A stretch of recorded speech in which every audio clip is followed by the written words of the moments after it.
Laisser bébé pleurer la nuit, les psys tranchent enfin sur ce dilemme. Vous vous demandez s'il est préférable de laisser pleurer votre bébé la nuit ou de répondre immédiatement à ses pleurs. Cette question suscite souvent des débats passionnés parmi les parents. Dans cette vidéo, nous aborderons une réponse surprenante à cette interrogation, basée sur les conseils d'un psychologue spécialisé dans le développement de l'enfant.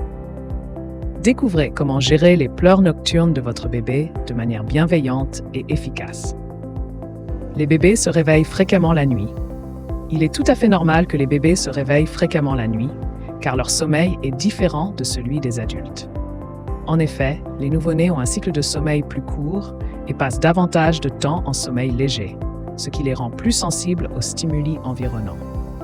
De plus, les bébés ont besoin de se nourrir régulièrement, ce qui peut également les amener à se réveiller la nuit.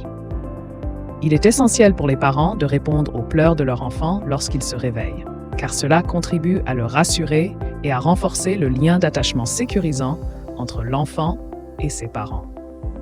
Pleurer comme signal de détresse chez les bébés. Les pleurs des bébés sont un moyen pour eux d'exprimer leur détresse et leur besoin d'attention. En répondant de manière adéquate à ces pleurs, les parents peuvent aider leur enfant à se sentir en sécurité et apaisé. En prenant l'enfant dans les bras, les parents favorisent la sécrétion d'ocytocine, une hormone anti-stress qui aide à calmer le bébé.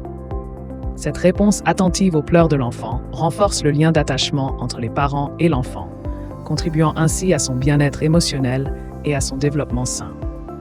Répondre aux pleurs d'un enfant renforce le lien d'attachement sécurisant. En prenant un enfant dans les bras, lorsqu'il pleure, les parents lui offrent un soutien émotionnel essentiel pour son développement.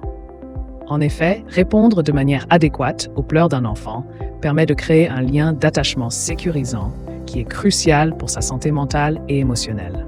Ignorer les pleurs d'un enfant peut entraîner du stress chronique, voire le syndrome du bébé secoué en cas de colère extrême des parents. Il est donc primordial de reconnaître que les pleurs sont un signal de détresse chez les enfants et qu'y répondre avec empathie contribue à leur bien-être et à leur sécurité affective. Les différentes méthodes pour favoriser l'autonomie nocturne. En complément de répondre aux pleurs, il est possible d'encourager une certaine autonomie nocturne chez l'enfant. Par exemple, l'établissement d'une routine de coucher apaisante peut aider les bébés à associer le moment du coucher à un sentiment de sécurité. Des rituels comme le bain, une berceuse ou la lecture d'une histoire favorisent un environnement rassurant. Les experts en développement de l'enfant suggèrent également de mettre en place un objet transitionnel, comme une couverture ou un doudou, qui peut offrir au bébé une source de réconfort durant la nuit.